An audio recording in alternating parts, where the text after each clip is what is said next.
오늘 예배에 함께한 여러분 모두에게 우리 주님의 사랑과 은혜가 충만하시기를 주님의 이름으로 축원합니다. 오늘은 어린이 주일입니다. 우리 동산의 어린이들과 동산의 자녀들 모두가 다 건강하기를 축복하고 또 잘 되고 또 사랑과 존경을 한 몸에 받는 인물들이 다 되기를 주님의 이름으로 축복합니다. 부모에게 자녀만큼 소중한 존재가 또 있을까 싶습니다.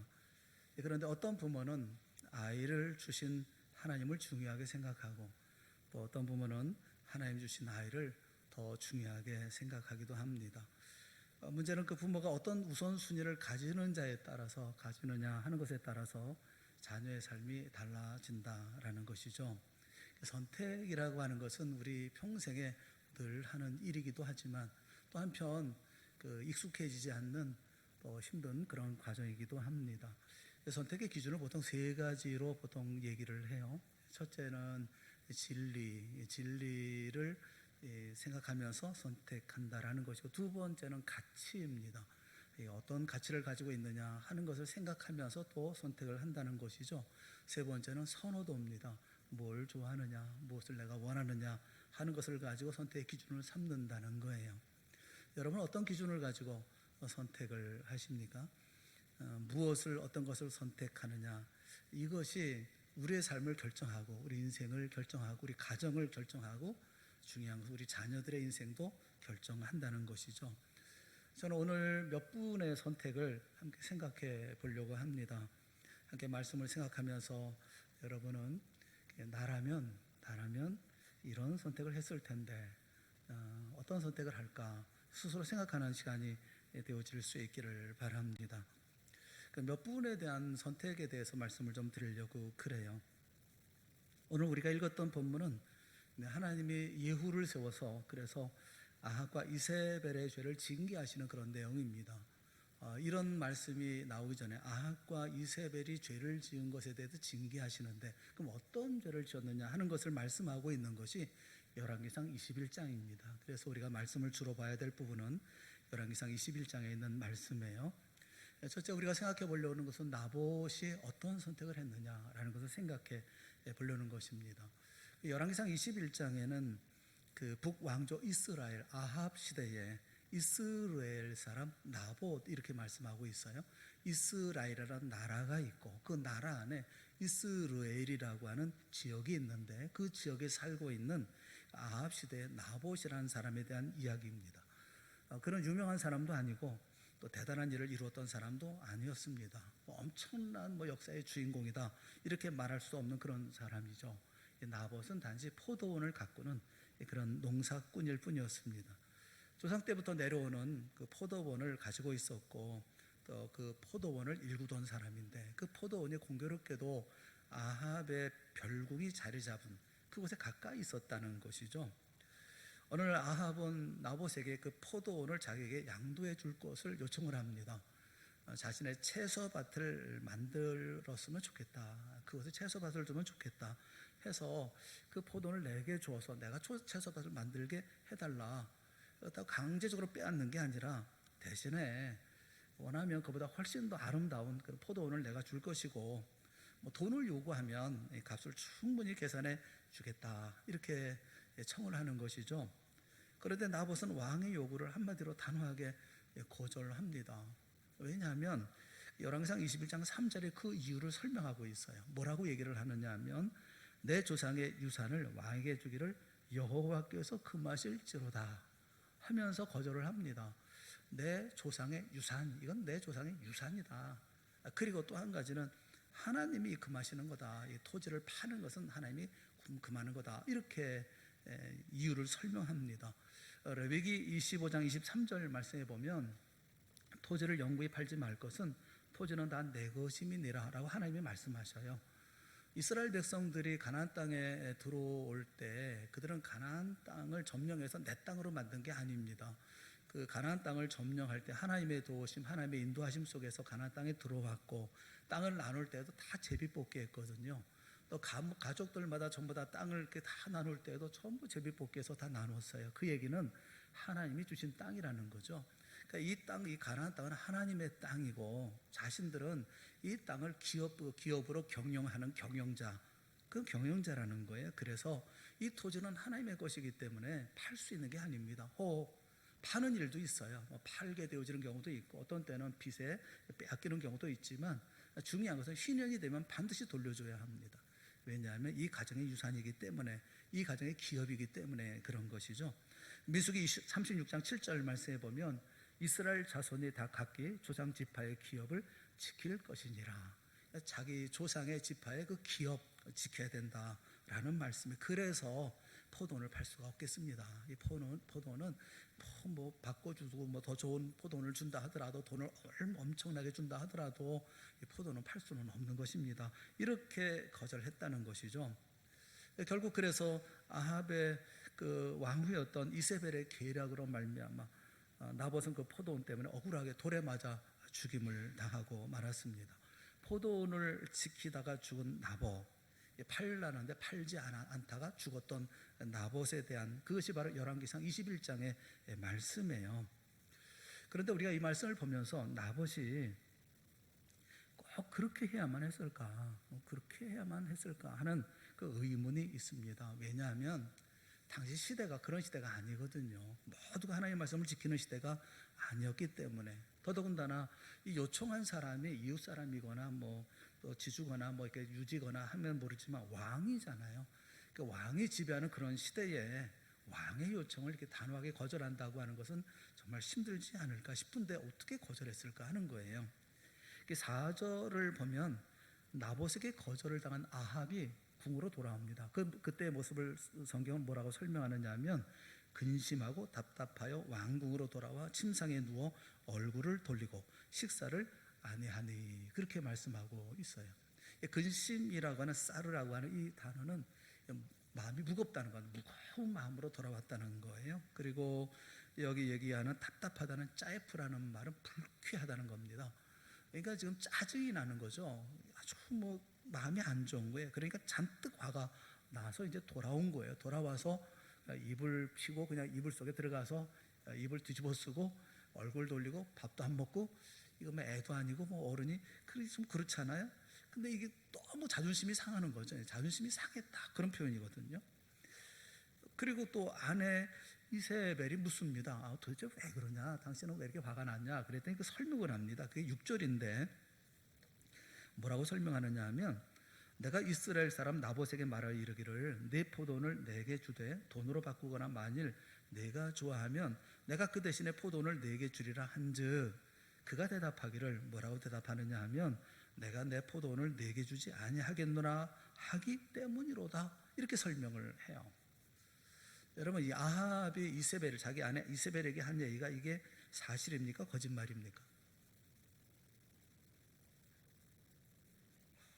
아니 뭘 물었으면 대답을 어떻게 생각하세요? 거짓말인가요? 사실인가요? 사실이 아니죠. 언제 내가 내 것을 안 팔겠다고 얘기했나요? 하나님이 팔지 못하게 돼, 이 율법에, 하나님의 언약의 약속의 말씀에 이게 팔지 못하게 돼 있다, 이 얘기한 거 아니겠어요? 그런데 내가 내 포도원을 내게 주지 아니하겠노라, 이렇게 얘기하더라. 그 나봇이 하면서 이제 얘기를 하는 거예요. 거짓말이죠. 근데 거짓말이 아닌 것 같아요.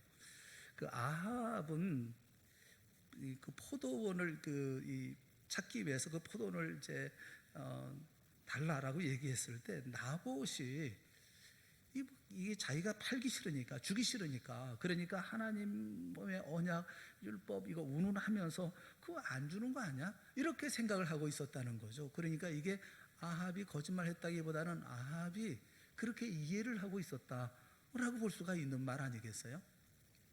그 아합이 생각할 때도 아니 다 되는데, 돈도 준대, 뭐 다 준다는데 싫다고 하는데, 뭐 하나님, 여러분 생각해 보세요. 이 시대가 얼마나 엉망인 시대인지 대충 어떤 시대인 줄 아시겠죠? 모든 사람들이 다 그러면 다 주게 돼 있는 거예요. 다 그렇게 하도록 되어져 있는 것인데, 그런데 이 사람은 왜 이렇게 얘기해? 보니까 줄 마음이 없는 거야. 핑계를 대는 거야. 하나님의 언약을 핑계대고 있는 거야. 이렇게 생각을 하고 있었다는 거예요. 그러니까 이 당시가 하나님의 말씀을 휴지 조각처럼 여기던 그런 시대였다는 것입니다.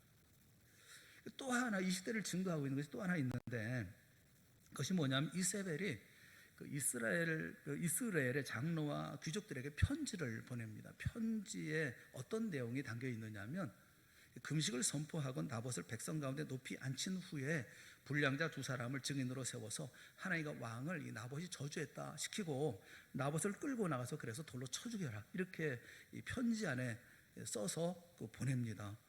주목해야 할 내용은 9절과 10절에 있는 말씀이에요. 열왕기상 9장과 9절과 10절, 12절에 있는 말씀입니다. 9절에 뭐라고 말씀하느냐 하면, 금식을 선포하고 나봇을 백성 가운데 높이 앉힌 후에, 이것은 명령이에요. 명령형으로 돼 있어요. 그러니까 이세벨이 이 귀족들에게, 장로들에게 명령하는 겁니다. 이렇게 해라, 이렇게 명령하는 거예요. 근데 12절 말씀에 보면 금식을 선포하고 나봇을 백성 가운데 높이 앉힘에, 이거 과거형입니다. 이 편지는 명령이에요. 그러니까 명령형으로 기록이 됩니다. 동사라든지 모든 게 다 명령형으로 기록되어져야 되는데, 그런데 이 12절은 금식을 선포하고 그대로 나봇을 백성 가운데 높이 앉힌 거예요. 앉혔었다. 그게 과거형이에요. 그런데 히브리어 원문은 똑같아요. 똑같으면 안 되거든요. 말씀드렸죠. 하나는 명령이에요. 하나는 과거예요. 있었던 일을 얘기하는 거예요. 그러니까 달라야 돼요. 동사 변화가 달라야 합니다. 그런데 똑같아요. 9절과 12절이 똑같습니다. 왜 똑같이 썼을까요? 성경이 우리에게 뭘 말씀하고 있을까요? 그것은 하나님의 말씀은 하나도 지키지 않으면서, 하나님의 말씀은 휴지 조각처럼 아무것도 아닌 것처럼 생각하면서 우상 숭배자이고 이세벨, 왕후인 이세벨의 말은 아주 정확하게 1.1획 틀림없이 그 말을 지키고 있다. 이 사람들이 그런 사람이었다라는 걸 얘기해 주고 있는 거예요. 하나님의 말씀은 안 지키는 시대예요. 그런데 이세벨의 말은 토시 하나 안 틀리고 그대로 지키고 있더라. 이 사람들은 그것을 지금 얘기해 주고 있는 거예요. 이렇게 악한 세상이라는 겁니다. 하나님의 말씀이 사라진 시대라는 겁니다. 문제는 나봇이 이 사실을 몰랐느냐는 거예요. 시대의 악함도 모르고 이 시대의 상황을 모르고 있었던 것입니까? 왜 모르겠어요? 왕의 요구를 거절했을 때 어떤 결과가 나타날까, 어떤 결과가 찾아올까 하는 것을 몰랐을까요? 그러지 않았을 거예요. 나봇은 아마도 심각하게 고민을 했을 겁니다. 이거를 줘야 되는데, 그런데 어떻게 안 줄 수는 없고, 또 줘야 되는데 이게 또 줄 수도 없고, 이거 얼마나 고민을 많이 했겠어요? 오늘 설교 제목이 나봇과 그의 아들들의 피입니다. 죄가 아니라 피입니다. 잘못 인프린트 된 거예요. 나봇과 그의 아들들의 피라고 정했는데, 그것은 우리가 읽었던 말씀에 나와요. 그 말씀 다시 한번 볼게요. 열왕기하 9장 26절 말씀에 보면, 여호와께서 말씀하시기를 내가 어제 나봇의 피와 그의 아들들의 피를 분명히 보았노라. 그러니까 누가 죽었습니까? 나봇만 죽은 게 아니에요. 그럼 포도원을 넘기지 않아서 나봇만 죽은 게 아니라 그의 아들들까지 다 죽임을 당한 거예요. 아들들도 죽임을 당했어요. 왜 나봇만 아니라 아들들까지 죽였을까요? 나봇만 죽여서는 그 포도를 빼앗을 수가 없기 때문에 그렇습니다. 나봇은 죽었지만 아들들은 상속제잖아요. 상속자가 남아있으니까 아들이 상속할 거 아니겠어요? 그러면 상속자가 남아있으면 이 포도를 빼앗을 수가 없는 거예요. 그러니 나봇도 죽이고 그의 아들도 상속자를 다 죽여야, 그리고 그 가족이 다 산지사방으로 흩어져 버려야, 사라져 버려야, 그래야 그 포도를 빼앗을 수가 있는 거예요. 그래서 다 몰아가지고 나봇만 아니라 나봇의 아들들까지 다 죽인 거예요. 그래서 여기서 내가 어제 나봇의 피와 그의 아들들의 피를 분명히 보았노라, 그렇게 말씀하고 계시는 거예요. 자, 여러분, 나봇은 선택해야 했어요. 하나님의 말씀을 지킬 것을 택하든지, 아니면 포도원을 비싼 값에 팔아가지고 좀 떵떵거리며 살 것이든지, 둘 중에 하나 택해야 되겠죠. 좀 더 나아가서 하나님의 말씀을 지켜서 아들들까지 다 죽임 당하는 것을 택하든지, 아니면 하나님의 말씀을 버려서 자신과 아들들을 살릴 것인지 택해야 되겠죠. 여러분들은 어느 쪽을 택하시겠어요? 나봇은 하나님의 명령을 지키는 쪽을 택합니다. 그래서 자신도 죽고 자신의 아들도 죽는 길을 택합니다. 자신의 아내, 자식 아내, 그리고 그 외의 모든 딸들, 또 모든 가족들, 그 모든 가족 다 산지사방 다 흩어지는 쪽을 택합니다. 나봇의 이런 선택이 잘한 선택일까요? 여러분 같으면 이런 상황에 같은 입장이라면 어떤 선택을 하시겠어요? 또 한 사람의 선택을 생각해 보겠습니다. 그것은 주기철 목사님의 선택이에요. 주기철 목사님은 약 30세의 나이에 부산 초량교회를 담임했습니다. 부산 초량교회는 큰 교회입니다. 당시 큰 교회였습니다. 안갑수 사모님과 슬하에 오남 일녀를 두었습니다. 주영진, 주영만, 주영목, 주영해, 주영덕, 주광조. 그 중에서 이제 주영목, 셋째 아들이었던 주영목과 또 다섯째지만 첫 딸이죠, 주영덕, 이 두 아이는 어린 나이에 병으로 죽고 말았어요. 그래서 네 아들만 남았습니다. 주기철 목사님은 이 부산 초량교회를 6년 동안 잘 담임하고 있었는데 마산에서 장로님들이 찾아왔어요. 마산 문창교회라고, 그 교회가 우리나라에서 유명하게 싸움이 벌어지고 있는 그런 교회였었습니다. 그래서 목사님을 찾아와서 우리 교회 좀 와주십시오, 우리 교회를 좀 편안하게 해주십시오, 평화를 주십시오. 그래서 이제 목사님이 고민하다가 이제 초량교회를 사임하고 마산 문창교회를 가셔서 그곳에서 목회하면서 또 교회를 다 편안하게 잘 만드셨어요. 그 와중에 사모님 돌아가시고 또 이제 다시 새로운 사모님을 모시는 그런 일들도 있게 되었습니다만, 40세가 되었을 때 평양 산정은교회를 이제 부임하게 되었습니다. 당시는 신사참배 문제로 굉장히 시끄러웠어요.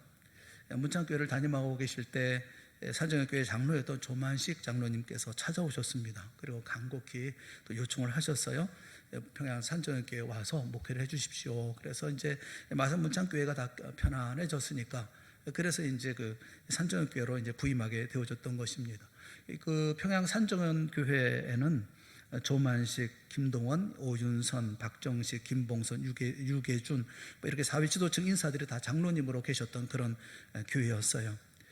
1936년에 산정교회로 부임을 하게 되어졌는데, 당시는 신사참배가 아주 극성을 부리고 있었을 때였습니다. 이미 천주교나 또는 불교라든가 천도교는 신사참배를 국민의례라고 결정을 해서 다 신사참배하고 있었던 때였었습니다. 다만 아직도 머리 숙이지 않고 있었던 것은 장로교회밖에 없었죠. 대한예수교 장로교회는 신사참배를 우상 숭배로 규정을 하고 거부하고 있었어요. 그런데 그 와중에 평북노회가 신사참배를 찬성을 하게 되어집니다. 노회에서 신사참배를 국민의례로 찬성을 합니다. 그러니까 평양신학교 신학생들이 데모를 하기 시작했던 거예요. 나와가지고 취소하라, 이 데모를 했던 것이죠. 그런데 일본 순사들은 그 주동자가 주기철 목사다, 이렇게 주기철 목사님이 계속 신사참배는 우상숭배라고 그 설교를 했기 때문에 그분을 이제 형무소에 이제 가서 데리고 형무소에 구속을 시켜 수감을 시켜 버렸죠. 그 와중에 1938년 9월 10일 제27차 장로교 총회에서 신사참배의 찬성을 가결을 했습니다. 주기철 목사님께도 회의도 많았다고 그래요. 목사를 그렇게 하지 말고 사퇴를 해라, 사퇴하면 평생 먹을 생활비를 주겠다, 이렇게 회유하기도 하고, 또 지금은 위험하니까 잠시 피신해 있다가 그리고 다시 오면 되지 않겠냐, 요 때만 좀 피해라, 이렇게 얘기를 했다고 합니다. 1939년에 제2차 세계대전이 발발하면서 그 전에 이제 우리나라 안에 신사참배를 통해서 하나로 만들려고 하는 이렇게 광분하고 있었던 때였기 때문에 온 나라를 다 신사참배 신사참배 하도록 만들어야 되는데, 그런데 주기철 목사님을 비롯한 여러 목사님들이 끝까지 이 강대상에서 신사참배를 우상숭배라고 외치니까 결국은 이제 형무소에 이제 가두게 되어졌죠. 1940년 5월에 평양노회에서 총회 결의를 이 주기철 목사님이 위반했다, 우리가 결의했는데 위반했다는 이유로 목사 파면 처리를 당합니다. 그리고 1944년 4월 21일 48살의 나이로 주기철 목사님이 형무소에서 순교하십니다. 우리가 주기철 목사님 하면 순교자로 다 알잖아요. 그런데 주기철 목사님의 손자죠, 이 현재 인천 주안 장로교회를 담임하고 계시는 주승중 목사님의 간증이에요. 그분은 이렇게 얘기를 합니다. 할아버님 주기철 목사님은 믿음을 지키고 순교하심으로 순교의 면류관을 쓰셨지만, 사실 엄밀하게 말하자면 남은 가족들은 그로 인해서 버림받은 것이 아닙니까? 사랑하는 남편이, 사랑하는 아버지가 하루가 멀다 하고 붙들려 감옥에 들어가시고, 그리고 교회는 강제로 폐쇄당하고, 가족들은 평양의 그 추운 겨울에 사택에서 쫓겨나서 영하 20도의 추위 때문에 그래서 길 갈 곳이 없어 헤매고, 도대체 남겨진 가족들은 무엇이란 말입니까? 라고 얘기를 해요. 실제로 주기철 목사님이 감옥에 갇혀 있는 동안에 추운 겨울에 먹을 것도 없고 방은 냉방인데, 주 목사님이 감옥에 들어가시면 사모님은 금식 기도를 가족 가운데 선포하신답니다. 그러면 그 추운 겨울에 방에 불도 떼지 않고 음식도 쌀 한 톨도 주지 않고 일주일 동안 금식 기도한다는 거예요. 그 당시 오산교회 다니고 있었던 주 목사님의 둘째 아들이 이제 겨울 방학을 맞아서 이제 집에 와서는 그 어머니, 그 오정모 사모에게 대들면서, 어머니 왜 이렇게 매일같이 금식 기도를 우리 아이들에게, 동생들에게 강요하십니까? 그리고 이제 겨우 초등학생들인 동생들을 왜 이렇게 굶기십니까? 항의를 하고 집을 뛰쳐나왔다고 그래요. 당시 세 번째 아들은 그 초등학교 5, 6학년 정도의 나이였었고, 막내 아들은 초등학교 1, 2학년의 나이였답니다. 밤새 기도하다가 추워서 서로 부둥켜 안고 있다가 쓰러져 잠이 들면 어머니와 다투고 집을 나갔던 둘째 아들이 집에 살짝 들어와서 동생들한테 화장실 석가래에 풀빵 얹어 놓았으니까 그거 먹어라 라고 일러주고 간다는 거예요. 그러면 추운 밤에 화장실 간다 이렇게 얘기하고 동생들이 나와가지고 꽁꽁 얼어붙은 풀빵을 녹여가며 먹었다고 그럽니다. 고생한 이야기는 끝도 없어요. 학교에서 아버지가 신사참배 반대했다는 이유로 퇴학당한 이야기, 또 추운 겨울에 사택에서 쫓겨나서 몇 년 동안 11번도 더 이사 다녔던 그런 이야기, 추운 겨울에 온 가족이 바깥에서 거적대기 깔고 지냈던 이야기, 동네 방앗간에서 이삭 줍던 이야기, 죽 한 그릇이 그 하루 식사의 전부였고 굶기를 밥 먹듯 했던 이야기, 그 막내 조광조 장로님이십니다만 그분의 기도 제목이 있었다고 그래요. 어렸을 때 기도 제목이 3가지인데, 첫째는 우리 아버지 살려주세요, 두 번째 기도는 배부르게 먹게 해주세요, 세 번째 기도는 공부할 수 있게 해주세요. 이런 기도였다고 그래요. 그 형편이 어떤지 아시겠죠? 더 자세한 내용을 알려고 하면 서쪽 하늘 붉은 노을이라는 책이 있습니다. 주광조 장로님의 시선으로 보았던 그 주기철 목사님에 대한 글을, 그 일대기를 기록해 놓은 거죠. 유승준이라는 분이 쓴 그런 책인데, 조 목사님이 1944년에 이렇게 순교하십니다. 그리고 1945년 1년 후 해방되고 난 후에 오정모 사모님마저 돌아가십니다. 그래서 자녀들은 고아가 돼버리고 맙니다. 다 고아원에 보내지고 낮에는 나무로 들통 만드는 공장에서 일하면서 살아야 했다고 그럽니다. 주기철 목사님의 자녀들은 교육도 제대로 받지 못했다고 그래요. 주승준 목사님의 아버지 그 주영애 장로님은 초등학교를 졸업하는데도 무려 7개 학교를 다닌 끝에 겨우 사설학원을 통해서 졸업을 했다는 것입니다. 학교에서 아침 조회 때 동방요회 안 한다고 순학질 목사 자식이라고 퇴학당하고, 또 엄마는, 오정모 사모는 절하지 말라 하고 스스로 자퇴시키고, 이렇게 여러 번 퇴학당한 끝에 17살에 겨우 사설학원 같은 것을 통해서 초등학교를 졸업할 수 있었답니다. 또 막내 조광조 장로님은 14살이 될 때까지 학교 문턱에도 가보질 못했다는 거예요. 이 주승준 목사님은, 이 인천 주한장로교회를 담임하고 계시는 이 주승준 목사님은 할아버지 주기철 목사님에 대한 일종의 분노하는 마음이 있대요. 어떻게 그렇게 팔순의 어머니와 병든 아내와 어린 자식들을 내버려 두고 자신만의 믿음의 길을 갈 수가 있단 말입니까? 차라리 자식을 낳지 말든지 할 것이지. 교육도 제대로 못 받고 해방 후에 형제들이 누구의 도움도 받지 못하고 뿔뿔이 흩어진 채로 유교를 겪고 부산으로 피난을 가고, 밤에는 한정경 목사님이 운영하는 부산 구포의 에린원이라는 고안에서 잠을 자고 공장에서 일하면서 겨우 입에 풀칠을 했다는 것입니다. 어떤 경우에 폐병에 걸려서 노수자처럼 길거리에서 죽을 뻔도 했다는 것입니다.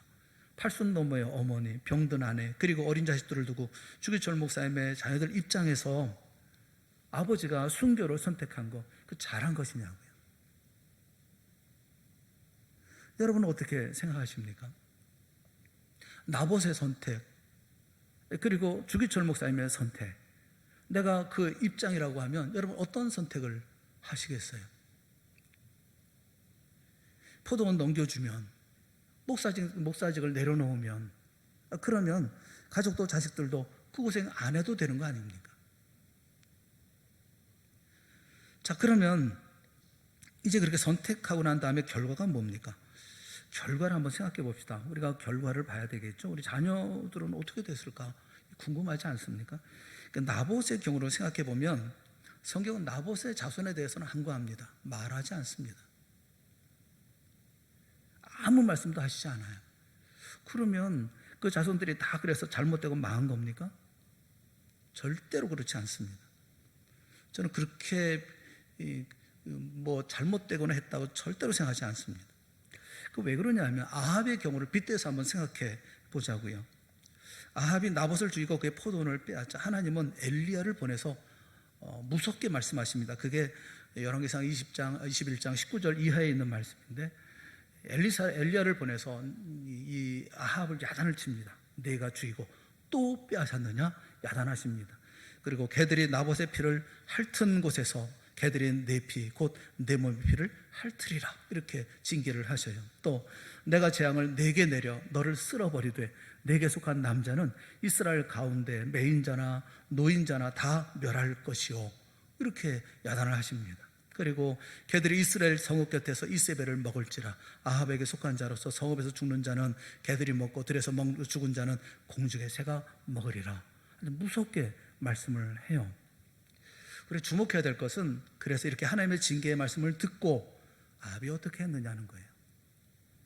27절에 있는 말씀 한번 다 같이 읽어봤으면 좋겠어요. 하나님의 징계의 말씀을 듣고 아합이 어떻게 합니까? 다 같이 보겠습니다. 시작. 아합이 이 모든 말씀을 들을 때에 그의 옷을 찢고 굵은 배로 몸을 동이고 금식하고 굵은 배에 누우며 또 풀이 주고 다니더라. 어떻게 생각하셔요? 지금 아합이 회개하고 있는 것처럼 보이십니까? 아합이 뭘 하고 있는 겁니까? 풀이 주고 다니더라. 저는 이런 모습을 보면 가증스럽게 보이거든요. 아니 무슨 다 죽여놓고 다 빼앗아놓고 그 다음에 하나님이 말씀하시니까 뭐 이러고 아합이 하나도 이뻐 보이지 않아요. 하나도 이뻐 보이지 않았습니다. 그런데 29절에 보면 하나님의 반응이 있어요. 그런 아합의 모습을 보면서 하나님이 뭐라고 말씀하느냐 하면 아합이 내 앞에서 겸비함을 내가 보느냐. 엘리야에게 말씀하시면서 아합이 내 앞에서 겸비함을 내가 보느냐. 이 겸비하다는 이 카나라는 말은 낮아진다는 얘기고 복종한다는 얘기예요. 그러니까 무슨 얘기예요? 하나님은 이것을 회개로 보신다는 거예요. 어이가 없잖아요. 여러분 그렇잖아요. 우리 아이가 잘못하면 몹시 잘못하면 어떤 때는 매를 들 때가 있죠. 매를 들고 야단할 때가 있어요. 그러면 그 매 앞에서 아이가 손을 싹싹 빌면서 뭐 한 번만 용서해 주세요. 뭐 그렇게 얘기하잖아요. 한 번만 용서해 주세요. 이번 한 번만 용서해 주세요. 이러잖아요. 여러분 아이가 정말로 자기의 죄를 깨닫고 회개하고 뉘우치고 다시는 안 하겠다고 그렇게 지금 빌고 있는 겁니까? 그거 아니라는 거 아시죠, 여러분 다? 내가 무서우니까, 매 맞을 것 같으니까 당장 그 자리를 피해보자는 그런 심산 아니겠어요? 그 자리를 피해보겠다는 그런 심산 아닙니까? 부모는 다 알죠. 그래서 여러분 어떻게 하십니까? 그렇게 싹싹 빌고 그러면 넌 빌어도 소용없어. 네가 다 다리 몽둥이 분질러져서 어쨌든 넌 그 벌을 아주 고쳐버리고 말 거야. 여러분 매질하십니까? 안 하잖아요. 용서하잖아요. 그래 이번 딱 한 번만 내가 용서해 줄 거야 하면 용서해 주잖아요. 안 하시나 분 용서하잖아요. 29절 말씀 여기 인간이라는 게 인간은 웬만히 변하지 않습니다. 이 고집 웬만해서 꺾지 않습니다. 이 아합을 보고 하나님을 보면 누가 약해 보입니까? 저는 이제 하나님이 약해 보이더라고요. 아합이 그래 신용한다고 죽는 신용한다고 하나님은 고집을 꺾으셔요. 하나님이 약해 보여요. 하나님은 기다리십니다. 하나님은 다시 기회를 주십니다. 여러분 열왕기상 16장부터 보면 하나님은 계속 경고합니다. 이스라엘 백성들이 계속 경고합니다. 너희들 뭐 우상 숭배하고 잘못된 길로 가고 계속 경고합니다. 뭐 충격적인 이벤트도 있어요. 3년 6개월 동안 비가 오지 않았습니다. 가뭄이 있어요. 갈멜산에서 불이 떨어집니다. 그런가 하면 그 기나긴 가뭄 끝에 폭포 같은 단비가 쏟아집니다. 그래서 인간들 변했나요? 아합이 변했나요? 안 변합니다. 그런데도 하나님은 용서하십니다. 29절 그 하반절 말씀에 보면 이렇게 말씀해요. 그가 내 앞에서 겸비함으로 내가 재앙을 저의 시대에는 내리지 아니하고 그 아들의 시대에야 그의 집에 재앙을 내리라 하셨더라. 그래서 어떻게 하십니까? 아합과 이세벨은 잘 먹고 잘 살다가 나중에 죽습니다만 이스라엘 백성들이 마지막에는 바벨론에 멸망을 당하고 모두 포로로 끌려갑니다. 하나님은 악한 자라 할지라도 은혜를 베푸시고 돌아올 수 있도록 기회를 주셔요. 그분이 하나님이셔요. 그렇다면 여러분 생각해 보세요. 악한 자에게 도무지 변하지 않는 자라 할지라도 악 같은 사람에게도 이렇게 약해지셔서 그를 사랑하고 그를 기다려주고 그에게 은혜를 베푸시는 하나님이라고 하면, 사랑하는 여러분, 하나님 앞에 충성하고 하나님의 언약을 지키기 위해서 생명을 던진 나봇이야. 자신의 생명만 아니라 자신의 가족도, 자신의 자녀들의 생명도 다 던진 나봇의 가정을 하나님께서 그냥 내버려 두시겠냐고요. 저는 그래서 나봇의 자녀들이 망했을 거라 전혀 생각하지 않습니다. 하나님은 반드시 일으켜 세워주실 것이고 명예로운 가문, 영광스러운 가문으로 빛나게 하여 주셨을 줄로 저는 분명히 믿어요. 이 가문을 들어서 하나님의 역사를 크게 왕성하게 해주실 것이 틀림이 없어요. 왜 악한 자의 자손에 대해서는 길게 말씀하시고 끝에 대해서 말씀하고 선한 사람에 대해서는 아무 말씀이 없으십니까? 할 필요가 없기 때문에 그렇습니다. 하나님은 선한 자에 대한 약속을 반드시 지키시는 분이기 때문에 그래요. 시편 121편 4절에 보면 여호와를 경외하는 자는 이같이 복을 얻으리라 말씀하십니다. 무슨 복을 받습니까? 수고한 대로 먹는 복을 받습니다. 복되고 형통한 복을 받습니다. 가족은 포도나무와 감람나무 같이 풍성한 복을 받습니다. 평생에 예루살렘의 번영을 보게 되어지고 내 자식의 자식을 보게 되어질 것이고 평강의 평강을 누리게 될 것이라고 말씀하고 있어요. 하나님을 경외하는 자에게 복을 주십니다. 그 복은 변하지 않아요. 얘기할 필요가 없는 거예요. 주기철 목사님의 가정은 어떨까요? 주기철 목사님이 굉장히 고민을 많이 하셨다는 생각이 듭니다. 그의 마지막 설교가 5가지 종목의 나의 기도라는 제목이에요. 그 5가지 제목이, 기도 제목이 있습니다. 나에게는 하면서 설교를 했어요. 성도들에게. 첫째가 죽음의 권세를 이기게 하여 주시옵소서. 두 번째는 장기간의 고난을 견디게 하여 주시옵소서. 그리고 세 번째 기도가 노모와 처자와 교회, 교우를 주님께 부탁합니다. 네 번째는 의에 살고 의에 죽게 하여 주시옵소서. 다섯 번째는 내 영혼을 주님께 부탁합니다 라는 내용이에요. 근데 그 가운데 절절한 것이 세 번째 기도의 제목이었습니다. 노모와 처자를 주님께 맡깁니다. 자식을 아끼지 않는 부모가 어디 있으며 부모를 생각하지 않는 자식이 어디 있겠습니까? 연로하신 어머니, 병약한 아내, 우는 어린 것들을 두고 가는 마음이 애처롭기만 합니다. 주님께 제 자식을 부탁합니다. 이리떼 속에 양을 두고 가야 하는 이 마음을 주여 헤아려 주시옵소서. 이것이 그 주기철 목사님이 마지막 설교하면서 마음에 결정하시고 그렇게 기도하신 내용이에요. 그날 설교를 들었던 2천여 명의 평양 산정연교회 교인들이 다 눈물바다를 이루었다고 합니다. 주기철 목사님은 주님의 십자가의 길을 따라가기 위해서 눈물로 노모와 아내와 자식들을 하나님의 손에 맡겼어요. 그리고 하나님이 이 주목사님의 기도를 하나도 빠짐없이 다 들어주셨습니다. 특히 주기철 목사님의 장남이 있어요. 주영진, 이 장남은 전도사로 또 교회를 사역했습니다. 평양 근교회 김제교회에서 담임 목회를 하다가 당시 교육자가 없는 평양 산정교회에서 저녁예배 설교를 하시다가 그때가 1950년 6.25 사변이 터지고 난 한 달 뒤인 7월 달이었는데 공산당에 잡혀가서 생매장을 당하고 말았다고 그래요. 아들이 아버지를 이어서 똑같이 대대로 그 대를 이어서 순교를 했던 것이죠. 둘째 아들 주영만은 이 일로 말미암아 상처를 받고 방황하고 또 이것저것 헤매고 다 마음에 이런 어려움이 있었지만 그는 회심하고 다시 돌아왔습니다. 세 번째 아들 주영의 장로님은 그 아들이 추승중 목사님 가정이죠. 아들이 목사가 되고 누님 셋이 다 사모가 되었답니다.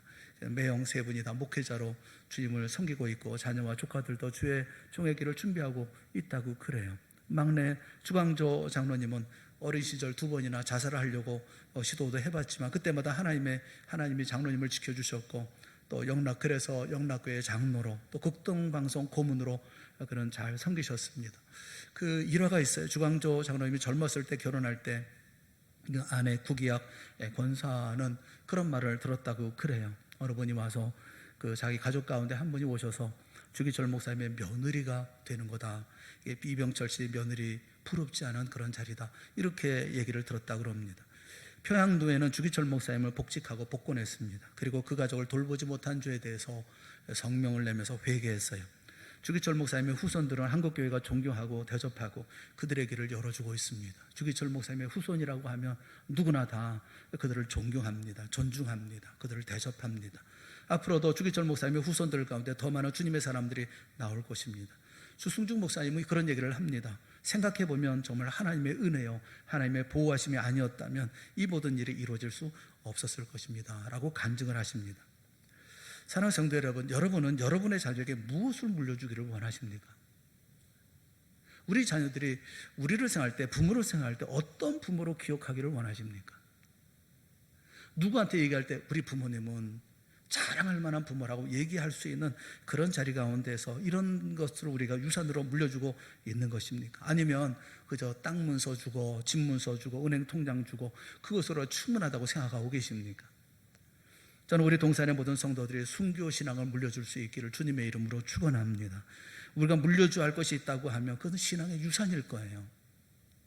주님을 위해서 헌신하고 주님의 몸된 교회를 위해서 섬기고 봉사하는 그런 모습, 그 신앙의 모습을 유산으로 물려주어야 하지 않겠습니까?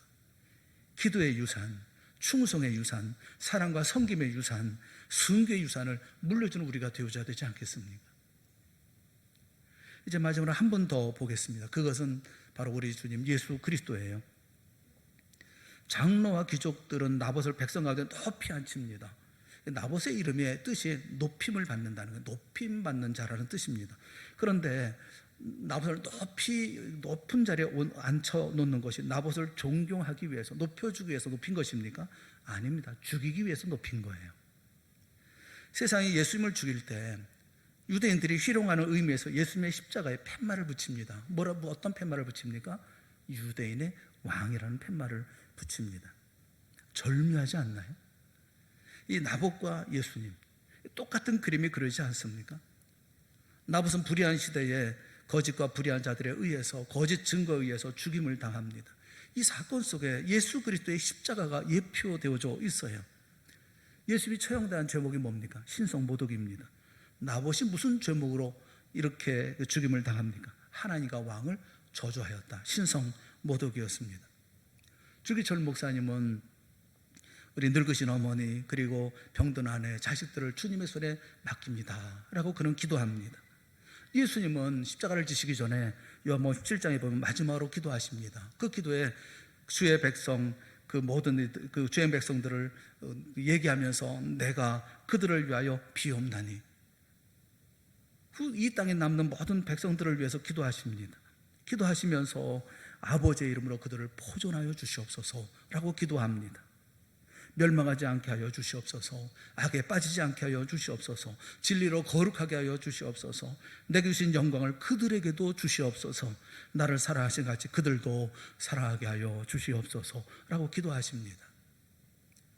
주기철 목사님이 자녀들을 두고 가족을 남겨두고 기도하셨던 그 기도와 예수님께서 십자가를 지시기 전에 요한복음 17장에 기도했던 기도와 뭐가 다르겠어요? 예수님이 죄 없이 십자가에 죽으신 것처럼 나봇도 죄 없이 돌에 맞아 죽습니다. 주기철 목사님도 아무런 죄 없이 형무소에서 순교하십니다. 그래서 가정이 망하고 가문이 흩어지고 다 사라지고 말았습니까? 전혀 그렇지 않습니다. 나봇도 주기철 목사의 후손도 우리 주님이 마침내 영광의 길로 인도하셨습니다. 예수님이 제자들을 통해 온 세상에 생명의 놀라운 역사를 이루게 하심처럼 그렇게 하나님께서는 그들의 자손에게 큰 은혜를 베풀어 주십니다.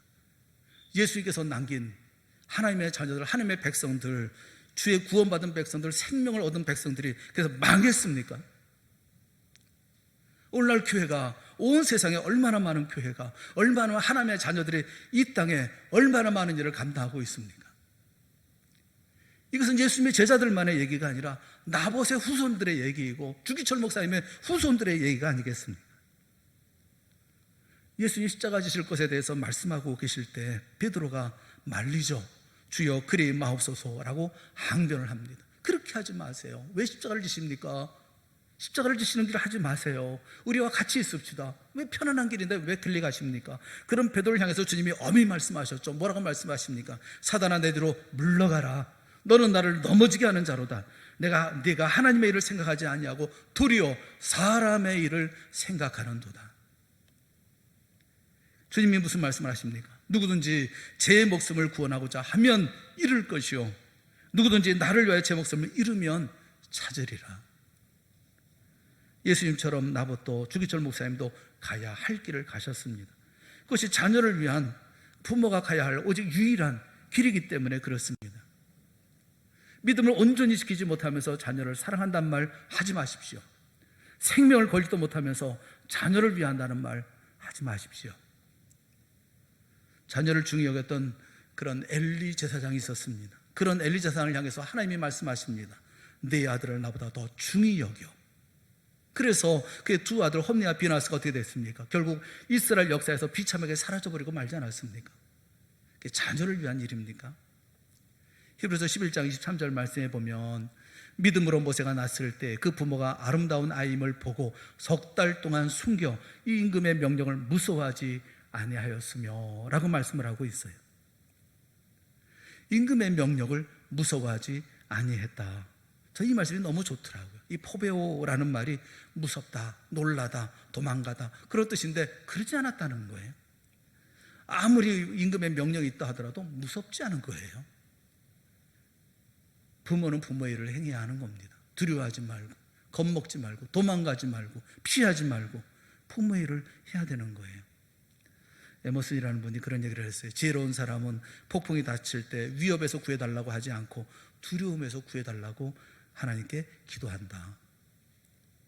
두려워하지 마십시오. 폭풍 속에도 흔들리지 않는 인생과 가정은 오직 폭풍의 주인 되시는 하나님의 뜻을 따라 행하는 이들 뿐인 거예요. 오늘 어린이 주일입니다. 내 자녀를 생각하십시다. 그리고 내 선택과 결정을 보고 우리 자녀는 어떤 선택을 하며 살게 되어질지를 생각하십시다. 자녀를 위해서 내 인생의 판단과 선택과 결정을 깊이 숙고하고 가정과 가문의 주의 영광과 역사를 이루어나가는 우리 동산의 모든 성도들이 되어질 수 있기를 바라는 것입니다. 믿음의 좋은 부모들이 되십시오. 본받을 만한 부모들이 되십시오. 우리 자녀들이, 우리 후손들이 우리를 얘기할 때, 부모를 얘기할 때 자랑할 만한, 세상 모든 사람들이 우리 부모를 생각하고 그 자녀들을 돌볼 수 있는 하나님께서 우리를 보시고 그 자녀들을 돌보아 하나님의 은혜 가운데 그들을 강건케 채워주시고 인도해 주시고 또 복된 자리로 인도하여 주시는 놀라운 역사를 이루어 나가는 그런 부모들이 되어줘야 되지 않겠습니까? 어린이 주일에 우리 자녀들을 돌아보고 우리가 어떤 사람이 되어줘야 할 것인가를 다시 돌아보는 우리 모두가 다 되어지고 그 가운데 진정 하나님의 축복받는 믿음의 가물들을 만들어가는 귀한 믿음의 조상들이 되어질 수 있기를 주님의 이름으로 축원합니다.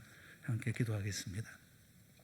사랑의 하나님 아버지, 주님의 은혜를 감사합니다. 우리로 하여금 주님을 알게 하시고 구원받은 백성 되게 하여 주셨으니 감사합니다. 우리를 통하여 또 귀한 믿음의 자녀들 허락하여 주셨으니 감사합니다. 좋은 믿음의 본을 보일 줄 아는 우리가 되게 하여 주시옵소서. 주의 말씀이라면 나봇처럼 또 주님께서 원하시는 것이라고 하면 주기철 목사님처럼 아버지의 명령이라면 예수 그리스도 주님께서 십자가에 달리시기를 거부하지 아니하시고 그리고 그 모든 일을 순종하며 나가셨던 것처럼 우리 부모 또한 이와 같은 믿음의 길을 걸어갈 수 있도록 인도하여 주시옵소서. 우리 때문에 우리 후손들이 복되게 하여 주시옵시고 우리 때문에 우리의 가문이 하나님 앞에 영광된 가문이 되어질 수 있도록 이 모든 자리 가운데 두려워하지 아니하고 믿음의 자리에 설 수 있도록 은총나려 주시옵소서. 예수님의 이름으로 간절히 기도드리옵나이다. 아멘. 우리 다 같이 자리에서 일어나셔서